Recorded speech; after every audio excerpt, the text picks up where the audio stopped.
السلام علیکم ورحمۃ اللہ وبرکاتہ۔ بسم اللہ الرحمن الرحیم، الحمد للہ رب العالمین، والصلاۃ والسلام علی رسول الامین وعلی آلہ وصحبہ اجمعین الی یوم الدین، اما بعد، قال اللہ تعالیٰ فی کتابہ المجید، اعوذ باللہ من الشیطان الرجیم، وأذن فی الناس بالحج یأتوک رجالا وعلی کل ضامر یأتین من کل فج عمیق لیشهدوا منافع لهم ويذكروا اسم الله على ما رزقهم من بهيمة الأنعام فكلوا منها واتموا البائس الفقير، وقال رسول الله صلى الله عليه وسلم واتموا الحج والعمرة لله۔ رفقاء گرامی، حرمین شریفین کی زیارت کی رودات بیان کرنے کا حکم ہوا ہے۔ ہمارے ہاں یہ روایت ہے، جو لوگ ان مقامات مقدسہ سے آتے ہیں ان کی باتیں سنی جاتی ہے، ان کی رودات سنی جاتی ہے۔ اس کا مقصد سادہ سا یہ ہوتا ہے کہ جو لوگ ہو آئے ہیں ان کے جذبات ایک مرتبہ پھر برانگیختہ ہوں، پھر وہ اپنے آپ کو وہاں محسوس کریں۔ جو بھی نہیں پہنچ سکے ہیں ان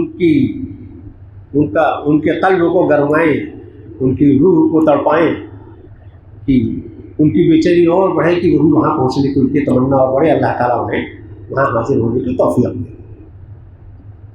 اس طرح کی نشستوں میں کوئی معلومات میں اضافہ مقصود نہیں ہوتا، تو اللہ تعالیٰ نے مجھے بھی توفیق دی، موقع دیا، تو اس پاک سرزمین پر تیسری مرتبہ حاضر ہونے کا موقع ملا۔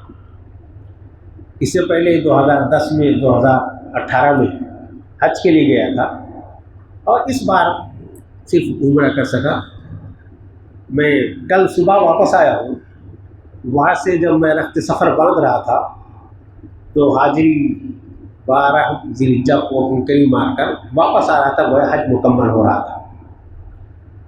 تو میں ساحل پر بیٹھا پیاسا تڑپتا رہا کہ اسی پاک سرزمین میں ہوں، سعودی عرب میں ہوں، اور وہاں نہیں ہوں، مشاعر میں نہیں ہوں جہاں لوگ اللہ کی رحمت اور برکت لوٹ رہے ہیں۔ تو اس پیاسے کی تڑپ بھی، اور ابھی کل 13 ذی الحجہ وہاں تھی، ہمارے یہاں آج ہوگی، تو کل ہر طرح سے اللہ کا شکر ہے خوبی کے ساتھ حج بھی مکمل ہوا۔ یہ حج اور عمرہ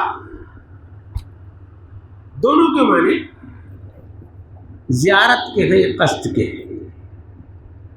یہی لفظ اصطلاح میں داخل ہو جاتا ہے تو اللہ کے گھر کی زیارت، اللہ کے شہر کی زیارت، شہر رسول کی زیارت، مقدسات کی زیارت، یہ سب اس مفہوم میں شامل ہو جاتا ہے۔ زیارت انسان کی فطرت میں ہے، اور بہت بار بہت مقامات کی وہ زیارت کرتا ہے۔ اب باقاعدہ یہ تو ایک بڑی انڈسٹری بھی ہے دنیا میں گھومنے کا، گھمانے کا۔ قرآن نے اس کی تاکید بھی کی ہے، دنیا میں گھومو، عبرت حاصل کرو، نصیحت حاصل کرو، اللہ کی نشانیوں کو دیکھو، پہچانو۔ لیکن ان سب زیارتوں سے الگ اللہ اور رسول کی طرف سے جو تاکیدات ہیں اس کے گھر کی زیارت کی، اس کا منشا الگ ہے، اس کا لطف الگ ہے، اس کی چاشنی الگ ہے۔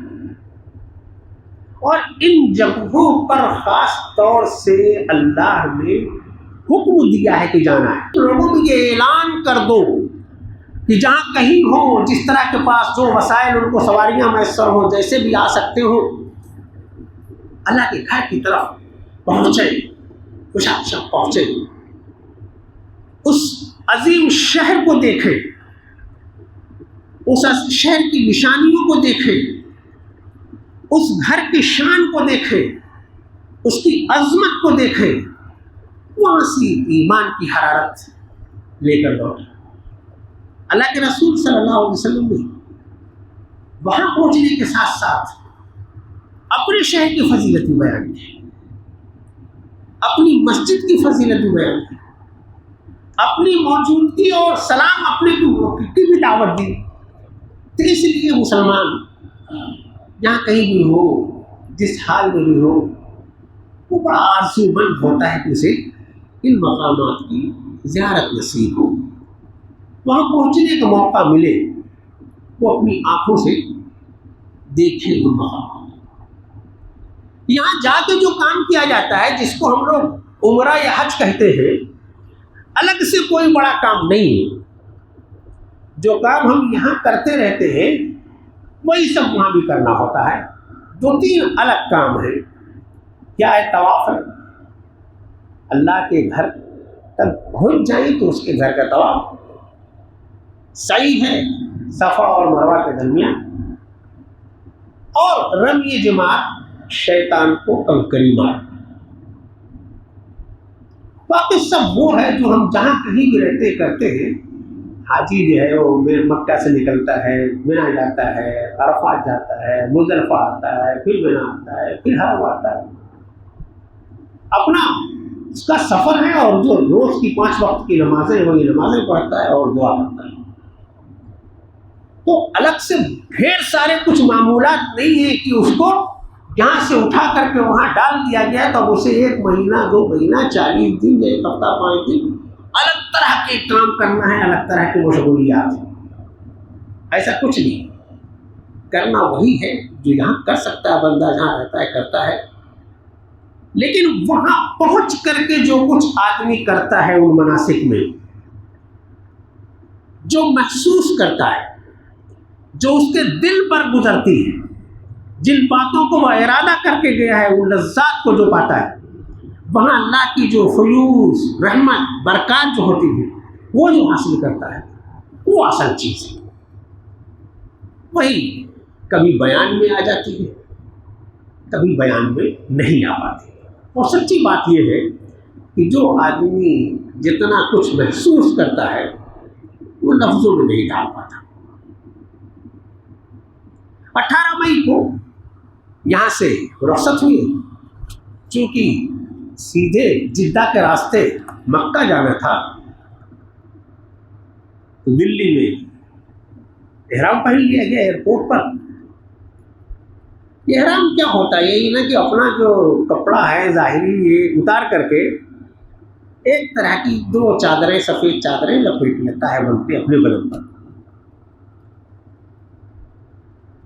لیکن یہ حج و عمرہ بڑے بدلاؤ کا نام ہے، بڑی تبدیلی کا نام ہے، بڑے انقلاب کا نام ہے۔ اتنا بڑا کہ اللہ کے رسول صلی اللہ علیہ وسلم نے فرمایا کہ کوئی آدمی حج کے لیے جائے، فسق و فجور سے بچے، جو اس کا تقاضا ہے وہ پورا کر دے، تو وہاں سے جب وہ پلٹتا ہے تو ایسا ہوتا ہے جیسے بس ابھی اس نے اپنی ماں کے پیٹ سے نیا جنم لیا ہے، بالکل پاکیزہ، دھلا دھلایا، کسی طرح کا کوئی گناہ نہیں، کسی طرح کا اس کے دامن پر کوئی داغ نہیں۔ اتنی بڑی چیز ملتی ہے اسے۔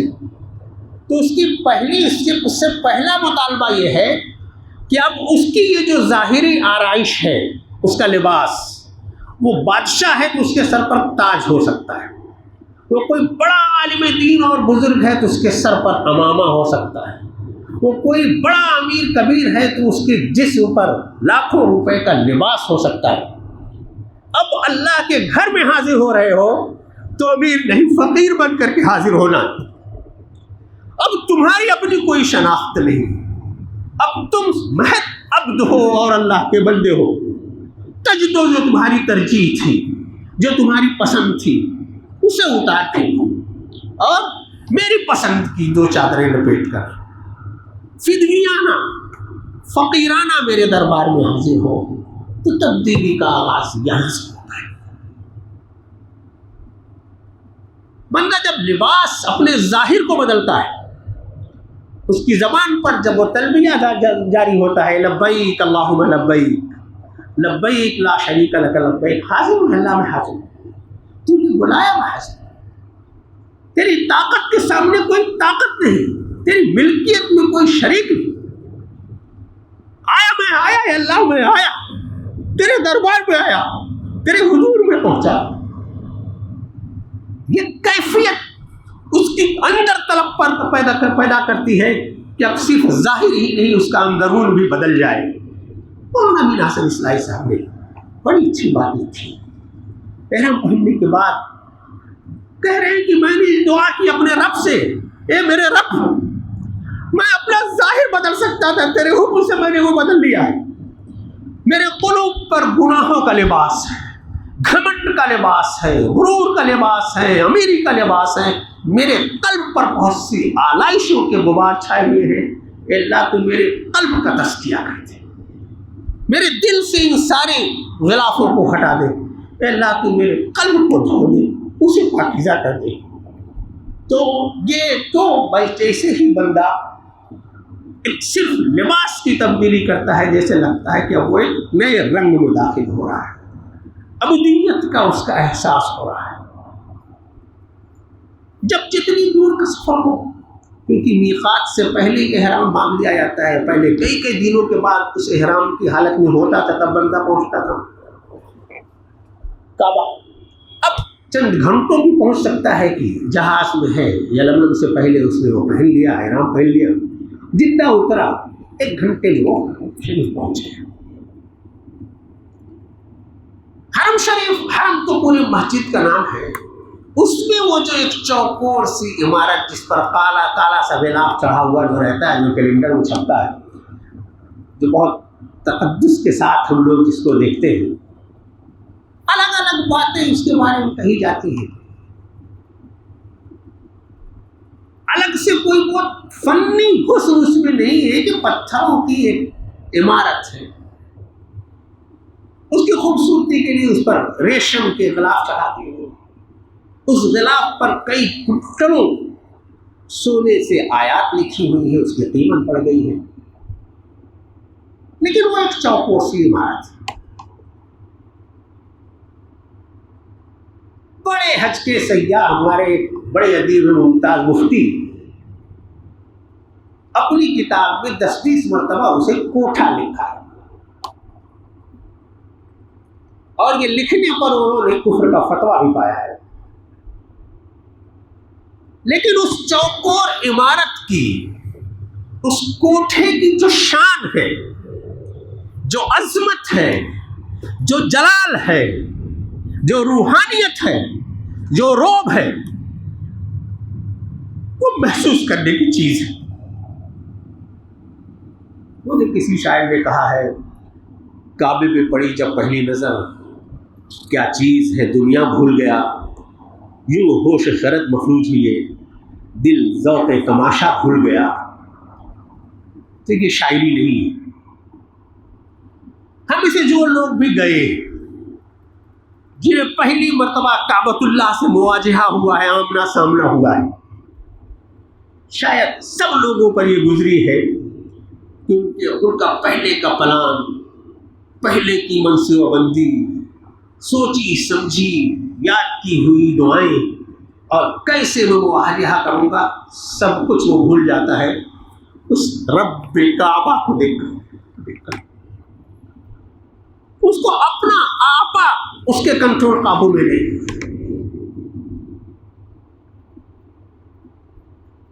رقیق القلب ہے، آنکھوں سے آنسو جاری ہو جاتے ہیں، بہت مضبوط ہے تو بھی بدن کانپ اٹھتا ہے، تھرا اٹھتا ہے۔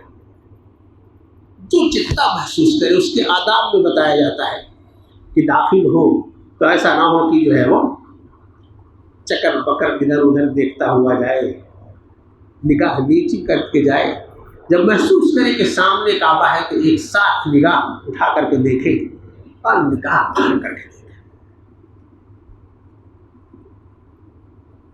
پہلی بار 2010 میں جب حاضر ہوا، انہی آداب کے ساتھ وہاں پہنچا، دیکھ تو لیا، اب کیا کرنا ہے کچھ سمجھ میں نہیں آ رہا ہے۔ حالانکہ مدرسے کی سند ہے، کتاب الحج وغیرہ سب کتاب حدیث میں پڑھ کر کے گئے تھے، پوری تیاری کے ساتھ گئے تھے۔ بالکل سچی بات بتا رہا ہوں کہ ایک بنگالی صاحب، حاجی صاحب ادھر سے آئے، حیران پریشان، دیکھا کیا آپ حج کے لیے آئے؟ جی۔ کیا آپ پہلی بار آئے؟ جی۔ کیا ابھی آپ بالکل داخل ہو رہے ہیں؟ جی۔ کیا کرنے میں مجھے نہیں معلوم۔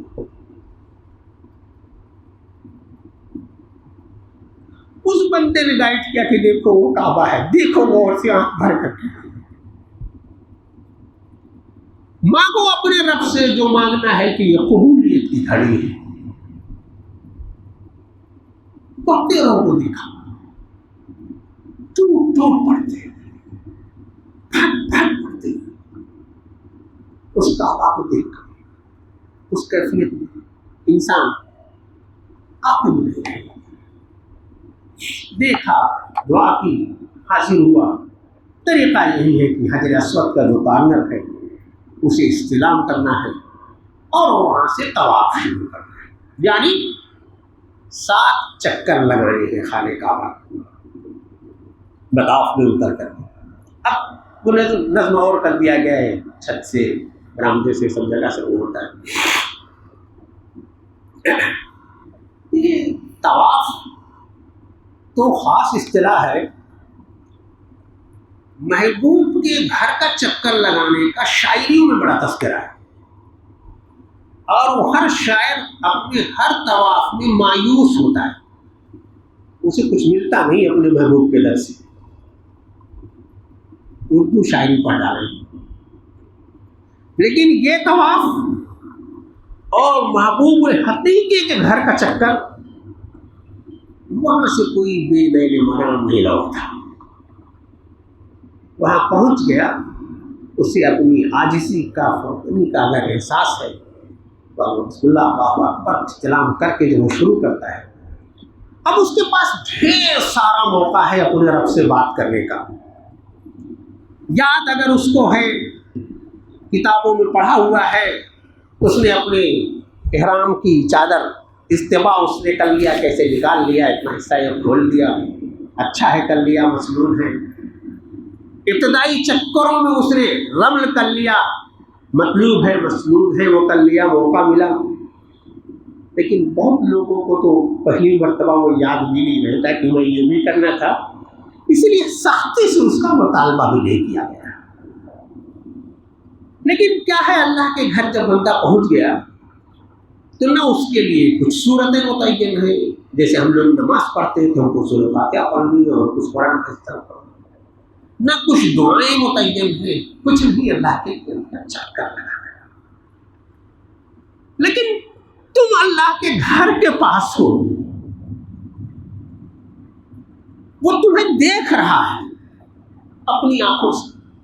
وہ مشتاق ہے کہ تم کچھ مانگو اور وہ تمہیں نوازے.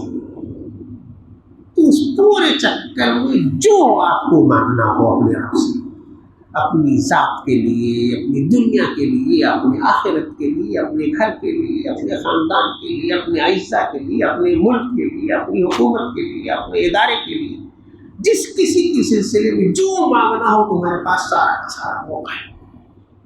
اتنا لمبا موقع ہوتا ہے اگر کوئی آدمی نیچے مطاف میں ہے تو بھی 20 منٹ سے لے کے 40 منٹ تک اسے چکر لگانا ہوتا ہے. 40 منٹ میں اسے دعائیں کرنی ہے. وہ جو معروف کلمے ہیں دوسرا کلمہ تیسرا کلمہ چوتھا کلمہ ان کا ورد کر سکتا ہے. وہ رکن یمانی پر پہنچے تو ربنا آتنا فی الدنیا حسنہ وفی الآخرۃ حسنہ وقنا عذاب النار پڑھ سکتا ہے. اس نے اور جو دعائیں یاد کی ہیں وہ کر سکتا ہے. کچھ نہیں تو جس زبان میں جو اس فریاد اس کو رکھنی ہے تو وہ کر سکتا ہے. جتنے لوگ چاہتے ہیں سب لوگ دعاؤں مشغول ہوتے ہیں. سب لوگ یہ چاہتے ہیں کہ کیسے مجھے موقع ملا ہے تو اپنے رب سے اپنی باتیں کر لو اپنا درد دل رکھ لو اور اللہ میری بات کو سنے. وہاں سے کوئی بے لہر مرام نہیں لوٹتا. جو مانگتا ہے اللہ دیتا بھی ہے اسے وہ اطمینان بھی نصیب ہوتا ہے. 1 چکر 2 چکر 3 چکر 7واں چکر موقع ملے تو حجر اسود کا بوسہ لے. اور یہ بات ذرا سا بیداری کے لیے تاکیداً کہنا چاہیے کہ حجر اسود کا بوسہ لینا آج کے زمانے میں کوئی آسان کام نہیں ہے. گناہ کیے بغیر وہ ثواب نہیں حاصل ہو سکتا. اس لیے شدت سے مزاحمت سے بچنا چاہیے کہ وہ گناہ ہے. حجر اسود کا بوسہ نہ مل سکے تو اس کا متبادل اللہ اس کے رسول نے رکھا ہوا ہے اس پر اتباع کرنا چاہیے. تو اس کا طواف ہو گیا بھائی. طواف کے بعد ابھی حضرت ابراہیم علیہ السلام کا تذکرہ آ رہا تھا. حضرت ابراہیم علیہ السلام نے دعوت کے ساتھ مرکز بھی ایک بنایا. تو کعبۃ اللہ وَإِذْ يَرْفَعُ إِبْرَاهِيمُ الْقَوَاعِدَ مِنَ الْبَيْتِ وَإِسْمَاعِيلُ رَبَّنَا تَقَبَّلْ مِنَّا إِنَّكَ أَنْتَ السَّمِيعُ الْعَلِيمُ. تو وہ معمار کعبہ ہے، اس کی نشانی وہاں ہے، مقام ابراہیم ہے، اس کے سامنے 2 رکعت بندہ نماز پڑھتا ہے طواف کی واجب لوگ۔ تو اب مقام ابراہیم بھی، معمار کعبہ بھی سامنے ہے، کعبہ بھی سامنے ہے، کعبہ کا مالک بھی سامنے ہے، وہاں آپ 2 رکعت نماز پڑھیں گے۔ اس نماز میں جتنا آپ خشوع و خضوع پیدا کریں گے، جتنی عاجزی و فروتنی دکھا دیں، سب کو حاضر دیکھ کر کے جو مانگ لے وہ آپ کے اوپر ہے، اللہ کی توفیق پر ہے۔ پھر وہاں سے بندہ نکلتا ہے تو حدیث پاک میں یہ ہے کہ 7 چکر اس نے لگائے ہیں، محنت کی ہے، پسینہ بہایا ہے، نماز پڑھنی ہے، جسے لگتا ہے کچھ کمائی کرنی ہے، اب ذرا پانی پی لو۔ اسی سے بغل میں پہلے زمزم کا کنواں تھا، اب زمزم کا کنواں نہیں ہے، لیکن زمزم مائے زمزم ہر جگہ بہت افراط ہے، تو اس کے بارے میں یہ ہے کہ بھائی زمزم پیو، خوب سیر ہو کر کے پیو، اتنا کہ نسیں تن جائیں۔ اللہ کی بہت بڑی نعمت ہے، بہت بڑی تاریخی نشانی ہے یہ، اس زمزم کی شان ہے یہ کہ اللہ کے رسول صلی اللہ علیہ وسلم نے بتایا کہ جس نیت سے تم پیو گے اللہ تعالیٰ تمہیں وہ دے دے گا، بیمار ہو تو اللہ تعالیٰ تمہیں شفا دے دے گا، کچھ رحمت و برکت چاہتے ہو تو اللہ تعالیٰ تمہیں رحمت و برکت دے دے گا، اس کے لیے دعا مصنون ہے، وہ دعا بڑی قیمتی ہے کہ وہ سیر ہو کر کے پیو۔ جب سیر ہو کر کے آدمی پیتا ہے اندر سے بیکار آتی ہے، جیسے لگتا ہے کہ اللہ تعالیٰ نے اسے کوئی بہت بڑی چیز، کوئی بہت بڑی دولت دی۔ اس کے بعد سعی کی جاتی ہے، سعی صفا اور مروہ کے درمیان، ان صفا والمروہ من شعائر اللہ، یہ اللہ کے شعائر میں سے، تو اس کی مناسب یہ ہے کہ وہ کیا جائے۔ اس کے آداب ہیں کہ پہلے صفا پر جایا جائے، وہاں سے کعبہ کا مواجہہ کر کے دعائیں کی جائیں، حضرت ابراہیم علیہ السلام کو، ان کی اولاد کو، ان کے ازواج کو، اللہ کے رسول صلی اللہ علیہ وسلم کو، سب جو تاریخ ہے اگر وہ پس منظر میں رہے، رب کعبہ کو حاصل ہو کر کے بس دعا شروع کی جائے اور 7 چکر لگائے جائیں صفا اور مروہ کے درمیان۔ صفا اور مروہ جو حضرت تاریخ ہم لوگوں نے جو پڑھی ہے وہ ہے، اس تاریخ میں بعد میں اضافہ بھی یہ ہوا ہے کہ وہی حضرت اسماعیل علیہ السلام کی قربان گاہ بھی ہے۔ آپ وہ سب باتیں آپ ذہن میں آپ کی ہو یا نہ ہو، لیکن وہ جو حضرت حاجرہ رضی اللہ عنہ کی بیتابی کی جو تاریخ ہے، اس کیفیت کو مستحضر رکھے تو سعی میں بھی مزہ آ جاتا ہے۔ جو دوڑنا ہوتا ہے پورے لوگ بھی ہمت حوصلہ کر کے دوڑتے، مذاق میں تو ایک آدھ لوگ یہ کہتے ہیں کہ دوڑی تھی حضرت حاجرہ تو عورتوں پر یہ واجب ہونا تھا، لیکن عورتوں کے بجائے مردوں کو دوڑایا جاتا ہے، محنت کے کام مردوں کے ذمہ ہے تو انہیں کو کرنا چاہیے۔ بتانا یہ ہے کہ عورتوں کے لیے سعی کے درمیان دوڑنا مطلوب نہیں ہے، کئی مرتبہ عورتیں بھی دوڑنا شروع کر دیتی ہے تو وہ نامطلوب کام کرتی ہیں۔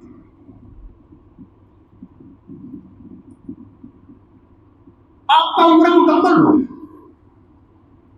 کئی مہینے سے جس چیز کی آپ خواہش کر رہے تھے، آرزو کیے ہوئے تھے، دعائیں کر رہے تھے، اللہ کے گھر پہنچے اور 1.5 گھنٹہ 2 گھنٹے میں آپ کا کام مکمل۔ ایک کام اور کرنا ہے کہ احرام پہن کر کے اللہ کی بندگی میں آئے تھے، اس کی غلامی میں آئے تھے، تو اب یہ جو تمہارے سر پر بال ہے، یہ جو تمہاری زیبائش ہے،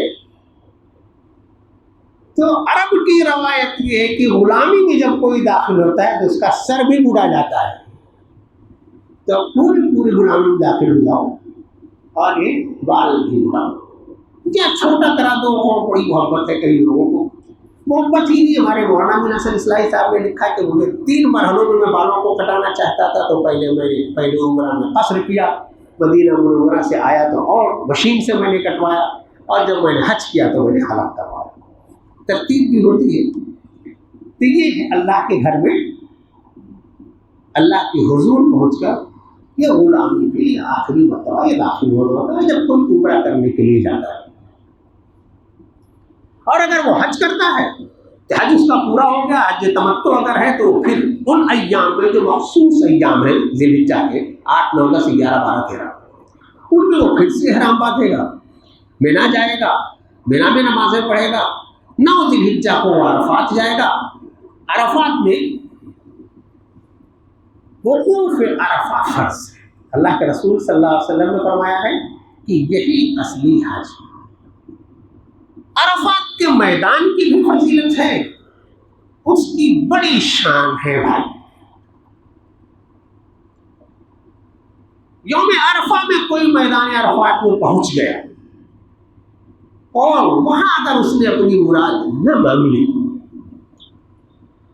تو محرومی میں ہوتا ہے۔ اسی لیے دیکھا یہ جاتا ہے عرفات کا جو وقت ہوتا ہے وہ زوال کے وقت سے، یعنی ظہر کے وقت سے مغرب کے وقت تک، غروب آفتاب تک وہاں قیام ہے۔ لیکن تھوڑی دیر قیام ہر حاجی پر فرض ہے۔ اگر کوئی بہت بیمار ہوتا ہے تو بھی ایمبولینس سے اسے عرفات کے میدان میں داخل کرایا جاتا ہے تاکہ اس کا فرض ادا ہو۔ اب ہم لوگوں کے یہاں نئے مسائل میں، مسالک کی جھنجھٹ میں میدان عرفات بھی ایک طرح سے میدان کارزار ہو جاتا ہے کہ کس مسلک کے مطابق ہم کو رہنا ہے، جمع بین الوقتین کرنا ہے نہیں کرنا ہے، مقیم کی نماز پڑھنا ہے، مسافر کی نماز پڑھنا ہے۔ یہ سب مسائل اپنی جگہ پر۔ اللہ کے رسول صلی اللہ علیہ وسلم جب کارواں لے کر کے میدان عرفات میں پہنچے تھے، جتنے لوگ تھے سب نے آپ کے ساتھ جمعاً و قصراً ظہر اور عصر کی نماز پڑھی تھی۔ سب نے اللہ کے رسول صلی اللہ علیہ وسلم کے ساتھ ان کی باتیں سنی تھی، ان کے معمولات کے ساتھ، ان کی دعاؤں کے ساتھ اپنی نقل کی تھی، تو وہاں کی سنت پڑھی۔ یہ 4 رکعت نماز 10 منٹ میں، 15 منٹ میں ختم ہو جاتی ہے۔ اب آج کل وہاں خطبہ بھی ہوتا ہے، اس لیے کہ اللہ کے رسول صلی اللہ علیہ وسلم نے یہ خطبہ کیا تھا۔ اللہ کے رسول صلی اللہ علیہ وسلم نے جب حج کیا تھا تو صرف عرفات میں نہیں، صرف ایک مقام پر نہیں، متعدد مقامات پر آپ نے مینا میں، عرفات میں، مزدلفہ میں، جہاں مسجد نمرہ ہے وہاں، اور جو جبل رحمت ہے وہاں، متعدد مقامات پر اللہ کے رسول صلی اللہ علیہ وسلم نے خطبہ دیا۔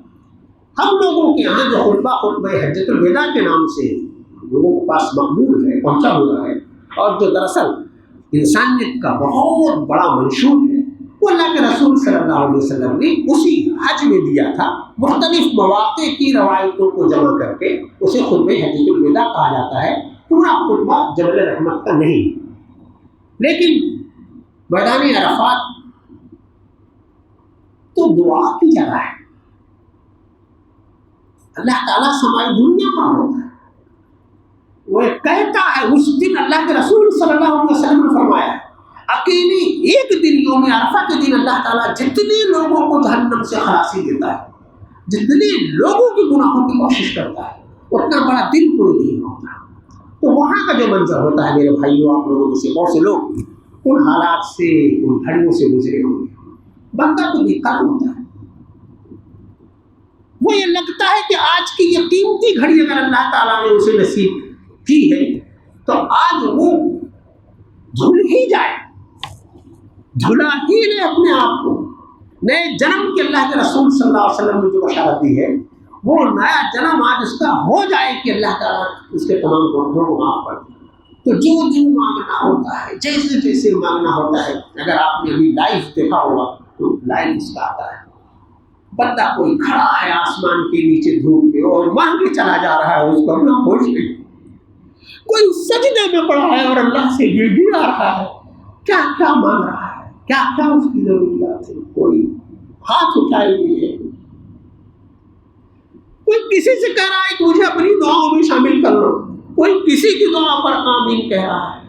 الگ الگ مواقع ہوتے ہیں، الگ الگ کیفیات ہوتی ہے، اللہ کی طرف سے الگ الگ لوگوں کو الگ الگ توفیق ہوتی ہے، لیکن وہ بہت قیمتی لمحہ ہوتا ہے، وہ محسوس کرنے کا ہوتا ہے۔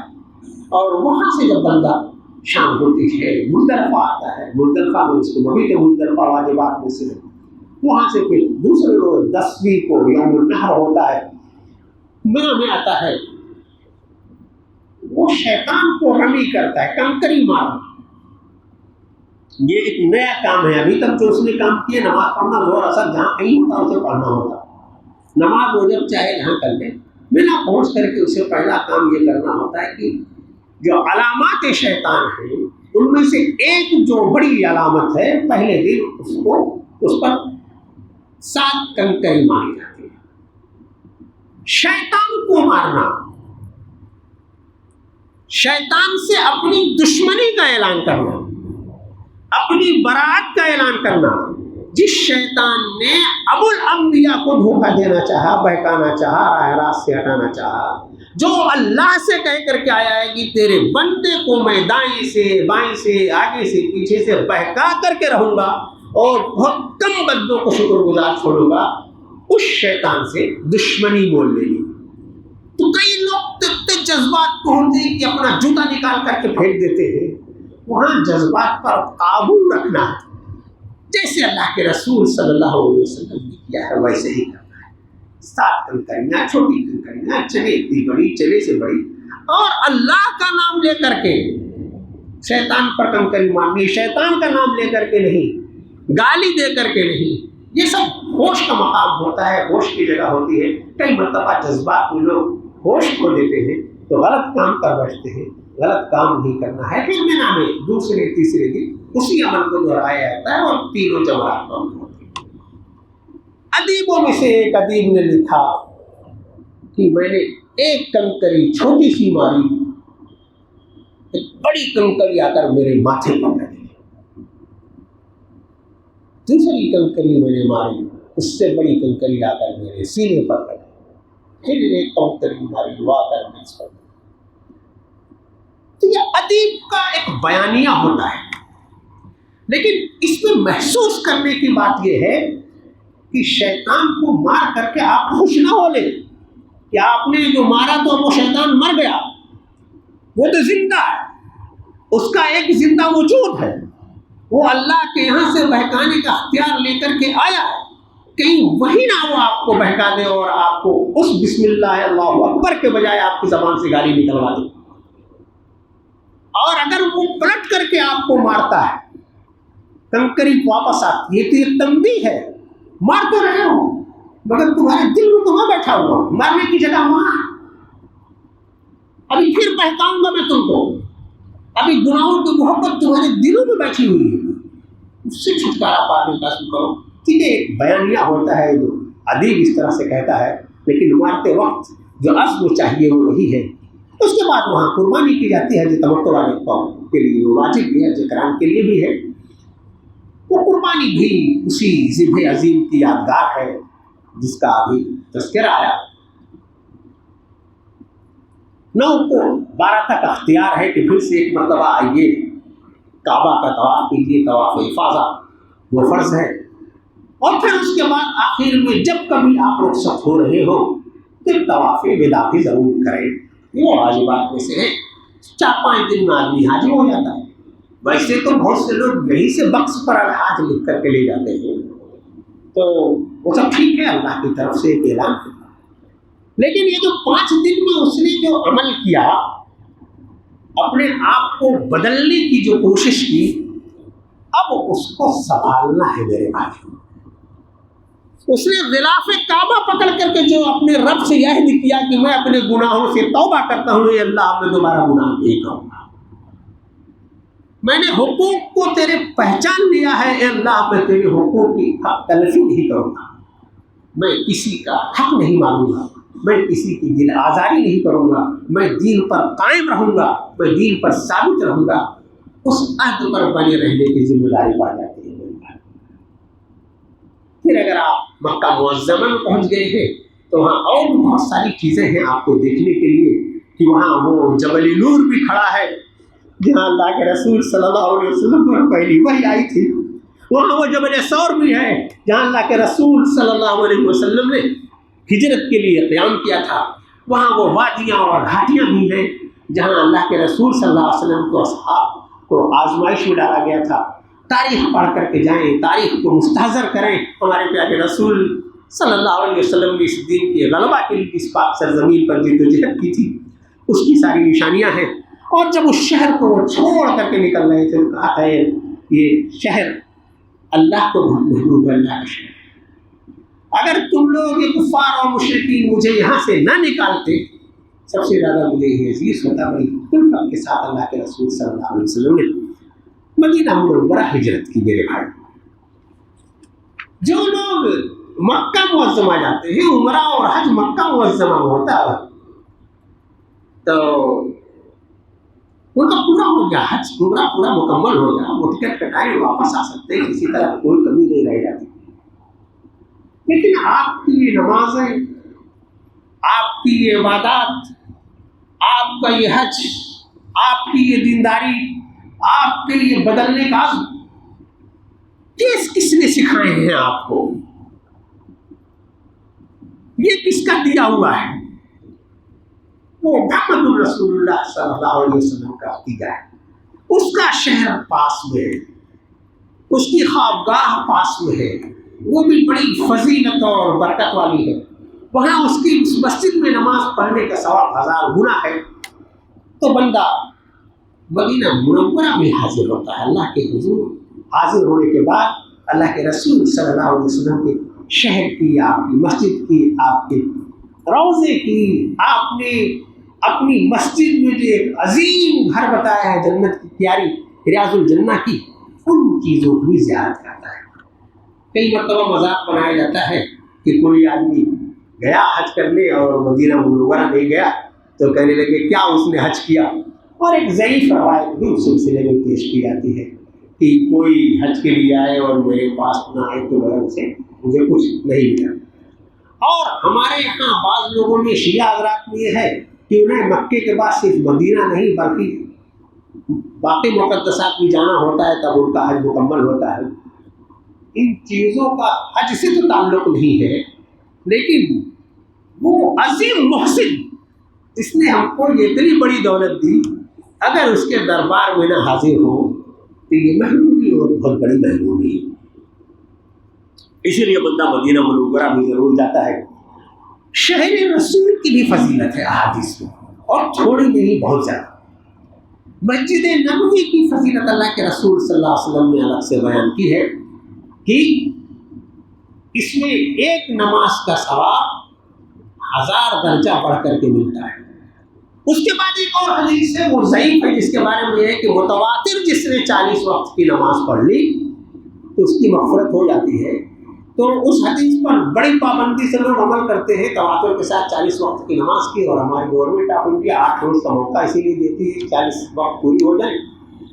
لیکن وہ روایت حدیث کا پایا وہ درست نہیں ہے۔ مسجد نبوی میں کیا ثواب الگ ہے، ریاض الجنہ جس کے بارے میں اللہ کے رسول صلی اللہ علیہ وسلم نے فرمایا، اور بخاری شریف کی روایت ہے کہ میرے حجرے اور میرے منبر کے درمیان جو جگہ ہے وہ جنت کی کیاری میں سے کیاری ہے، اور وہاں جو نماز پڑھے دعا کرے اس کے لیے بخشش کی بشارت ہے۔ تو اس کے لیے تو بڑی کوشش کی جاتی ہے، اور آپ کو باقاعدہ ہے اس کا بنا ہوا ہے، پہلے بکنگ ہوتی ہے اور الاٹڈ ٹائم میں آپ کو جانا ہوتا ہے، اور وہاں وہ نماز کا موقع ملتا ہے، بندہ نماز پڑھتا ہے۔ ایک بات اور یہاں ضرور کہنی چاہیے، مسجد نبوی کی جب بندہ حاضر ہوتا ہے، نمازیں پڑھے گا، ریاض الجنہ میں نماز پڑھے گا، اصلی بڑی خواہش یہ ہوتی ہے کہ اللہ کے رسول صلی اللہ علیہ وسلم کے روضے پر حاضر ہو کر کے بندہ سلام کرے۔ یہ سلام کوئی مصنوعی چیز نہیں، اس کی دعوت خود اللہ کے رسول صلی اللہ علیہ وسلم نے دی ہے، اور صحیح حدیث یہ ہے کہ جب کوئی بندہ مجھ پر سلام بھیجتا ہے تو اللہ تعالیٰ میری روح میرے اندر واپس بھیج دیتا ہے تاکہ اس کے سلام کا جواب دے سکوں۔ اس سے بڑی بات کیا ہو سکتی؟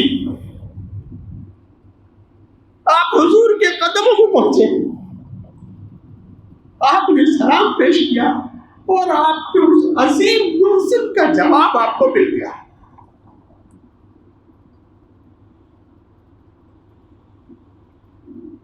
لیکن اس روزے پر حاضر ہونا بھی کوئی آسان کام نہیں ہے، اس کے لیے بھی بڑا جگر چاہیے۔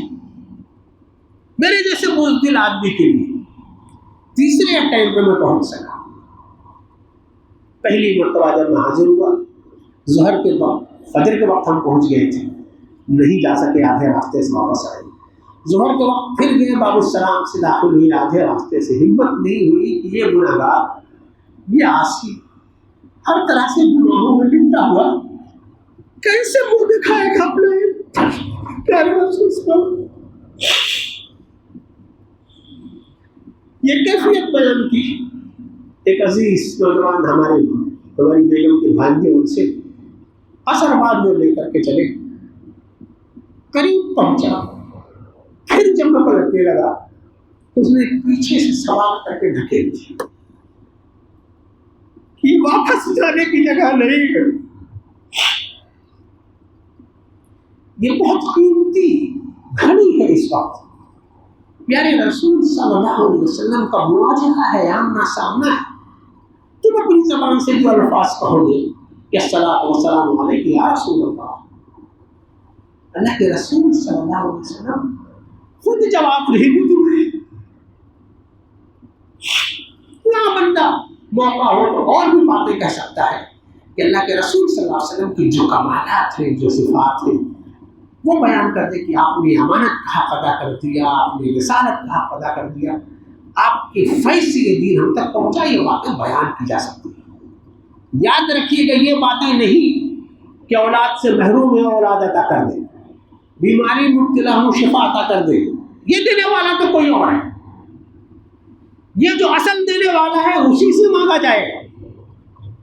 اللہ کے رسول صلی اللہ علیہ وسلم کے دربار میں جب حاضر ہوئے تو وہاں آپ کی عصمت، آپ کی شان، آپ کی رسالت کی گواہی دے سکتے ہیں، اور وہاں سے گزر آئے تو آپ کی بہت بڑی کمائی ہو گئی۔ آپ باہر نکلیں گے تو جنت البقیع،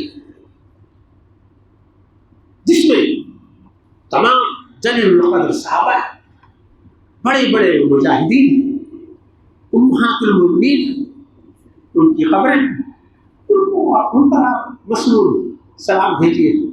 اور جب آپ اللہ کے رسول صلی اللہ علیہ وسلم کے شہر میں پہنچ گئے ہیں تو میرے بھائیو وہاں ابھی اور بہت چیزیں ہیں آپ کے پاس دیکھنے کے لیے، وقت کم پڑ جاتا ہے، دل نہیں بھرتا ہے۔ آدمی بالکل متصل ہے مدینہ منورہ سے جبل احد، جس کے بارے میں اللہ کے رسول صلی اللہ علیہ وسلم نے فرمایا ہے ھذا جبل یحبنا ونحبہ، یہ وہ پہاڑ ہے جو مجھ سے محبت کرتا ہے اور میں اس سے محبت کرتا ہوں۔ جبل احد جنگ کی تاریخ ہم نے پڑھی ہے، وہ جگہ موجود ہے، وہ علامات موجود ہیں، اور اس جنگ کے عظیم شہداء حضرت حمزہ رضی اللہ عنہ اور وہاں محل خواب ہے، ان قبور کی زیارت کرنا، ان پر سلام بھیجنا بھی مسنون ہے۔ آپ کھڑے ہو کر کے وہ پہاڑی دیکھیں جہاں سے وہ لوگ حملہ آور ہوئے تھے اور مسلم لشکر کو تکلیف پہنچائی تھی، وہ پہاڑی موجود تھے۔ پناہ مانگی اللہ کے رسول صلی اللہ علیہ وسلم نے، نادانی میں بہت سے مسلمان اس پر بھی چڑھ کر کے فوٹو کھنچاتے ہیں اور سیلفی لیتے ہیں، لیکن اگر آپ کے پاس اچھا کوئی گائیڈ ہو تو آپ کو اس درے میں بھی لے جائے گا، جبل احد پر، جہاں اللہ کے رسول صلی اللہ علیہ وسلم کو صحابہ کرام نے اس حملے کے بعد پناہ دی تھی۔ بالکل صاف وہ درہ دکھائی دے رہا ہے، دو پہاڑیوں کے درمیان پتلا سا، تینوں طرف سے وہ کورڈ ہے، اور سامنے صحابہ اپنا سینہ لے کر کے کھڑے ہو گئے کہ اب تیر آئے گا، اب لاٹھی آئے گی، کسی کو ہمارے اوپر آئے گی۔ ہمارے پیارے رسول صلی اللہ علیہ وسلم، ہمارے آقا محفوظ ہے، وہ درہ بھی وہاں محفوظ ہے۔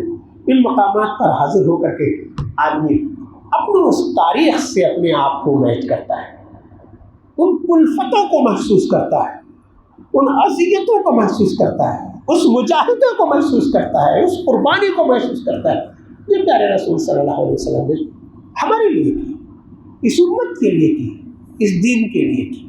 وہی مسجد قباء ہے جس کے بارے میں اللہ کے رسول صلی اللہ علیہ وسلم نے فرمایا کہ جو اس مسجد میں حاضر ہو اور 2 رکعت نماز پڑھے تو اسے ایک عمرے کا ثواب ملے گا۔ وہاں اور بہت سی یادگاریں ہیں میرے بھائیوں۔ ظاہر ہے کہ اس سفر کی، ان مقامات کی جو داستانیں ہیں وہ داستان ختم ہونے والی ہے، لیکن اس سفر میں جو کچھ ہے، اگر ظاہری مناسک کو ہم لوگ دیکھیں اور یہ دیکھیں کہ ہم حرم پہنچ گئے، ہم منی پہنچ گئے، ہم عرفات پہنچ گئے، ہم مزدلفہ پہنچ گئے، ہم نے اپنے کام کر لیے تو ہمارا حج ہو گیا، تو حج تو ہو ہی جائے گا اس لیے کہ آپ نے مناسک ادا کر لی۔ لیکن جیسے اللہ کے رسول صلی اللہ علیہ وسلم نے روزے دار کے لیے فرمایا ہے کہ کوئی آدمی روزہ رکھے اور گالن گلوچ بھی کرتا رہے تو اسے بھوک اور پیاس کے علاوہ کچھ نہیں ملتا، تو یہ بات میرے بھائیوں اس حج مبارک کے لیے بھی ہے۔ اور اللہ کے رسول صلی اللہ علیہ وسلم نے وہ جو بشارت دی ہے کہ بندہ وہاں سے جب لوٹے گا تو اس کی یہ کیفیت ہوگی گویا ماں کی پیٹ سے اس نے نیا جنم لیا ہے، تو اسے ہر طرح کے فسق و فجور سے، ہر طرح کی دنیا داری سے، ہر طرح کی لذات سے، ہر طرح کی فوٹوگرافی اور سیلفیوں سے، ہر طرح کے دنیاوی مقاصد سے اسے پہلے توبہ کرنا ہوتا ہے۔ اسے اپنے آپ کو صرف جسم نہیں، قلب و جان کو اللہ کے حضور پیش کرنا ہوتا ہے۔ جو وہاں سے مل رہا ہے رحمت کی شکل میں، برکت کی شکل میں، دینداری کی شکل میں، اخلاص کی شکل میں، وہ توش آخرت ہے۔ اسی لیے اللہ تعالیٰ نے قرآن مجید میں کہا کہ میرے باس التقویٰ خیر۔ جب ظاہری لباس ہم نے اتارا، ایک دوسرا لباس ہم نے پہنا، تو وہ تو چادریں ہیں۔ اگر اصل لباس تقوی کا لباس بھی ہم پہن لیں، اپنے دل کو، اپنی ساری چیزوں کو اللہ کے حضور ہم نثار کر دیں اور پھر جو وہاں سے ملے وہ لے، اپنے دامن کو بھرے، تو ہوتا ہے میرے بھائیو حج، وہ ہوتا ہے عمرہ۔ وہ ظاہری مناسک کو ادا کر دینے کا صرف نام نہیں ہے، بلکہ وہ ان واردات قلبی کا نام ہے جو آدمی محسوس کرتا ہے اور محسوس کرنا چاہیے کہ محسوس کرنے کا حکم ہے۔ جو آدمی محسوسات کو جب تک باقی رکھتا ہے تب تک وہ فیوز و برکات اس کے ساتھ ہوتی ہے۔ جہاں آدمی دنیا میں آ کر پھر دنیا میں آلائشوں میں مبتلا ہوا، جہاں وہ اپنے عہد کو بھولا، وہی پھر جو ہے وہ دوسری آلائشوں میں مبتلا ہو جاتا ہے۔ تو میرے بھائیوں، آپ میں سے بہت سارے لوگ ماشاءاللہ یہ فیض حاصل کر چکے تھے، وہ آئے ہیں۔ اگر اللہ تعالیٰ دعا کرے جب حاصل ہونے کا موقع دے ہم سعادت حاصل کر سکیں تو یہ ہمارے لیے ورثہ ہوگا۔ لیکن حج ایک مرتبہ زندگی میں فرض ہے تو ایک مرتبہ کر لینا چاہیے۔ کئی مرتبہ بار بار حج کرنے سے زحمتیں بھی بڑھتی ہیں، انتظامات بھی بڑھتے ہیں، اس سے اوائڈ کرنا چاہیے۔ عمرے کا اللہ کے رسول صلی اللہ علیہ وسلم نے فضیلت بیان کی ہے، جتنی مرتبہ عمرہ کے لیے جا سکتا ہو، سہولت ہو تو وہ جا سکتا ہے، وہ کرنا چاہیے۔ جائے تو بدلنے کی نیت سے جائے، وہ ٹور نہیں ہے، پکنک نہیں ہے کہ خالی ہے سمر ویکیشن کاٹنے کے لیے کسی دوسرے یورپی ممالک کے بجائے حرمین شریفین چلیں گے، تو وہ تو نیکیوں کی جگہ ہے، برکات کی جگہ ہے۔ برکات لینے کے لیے ساتھ میں جائے۔ اللہ تعالیٰ ہم سب لوگوں کو اس بات کی توفیق دے۔ جو باتیں بیان ہو سکی، جو باتیں صحیح ہیں، اللہ تعالیٰ اس کے اثرات ہمارے اوپر مرتب فرمائے۔ جو باتیں کسی وجہ سے غلط آ گئی ہو، زبان سے نکل گئی ہو، اللہ تعالیٰ درگزر فرمائے، معاف فرمائے۔ کہ جان بوجھ کر کوئی خطا نہیں کی جاتی، لیکن خطائیں ہو جاتی ہیں۔ اس پاکیزہ عبادت کے سلسلے میں اگر خطا ہو گئی ہے تو زیادہ قابل گرفت ہے، اس لیے میں دست بدہ ہوں کہ اللہ تعالیٰ معاف فرمائے۔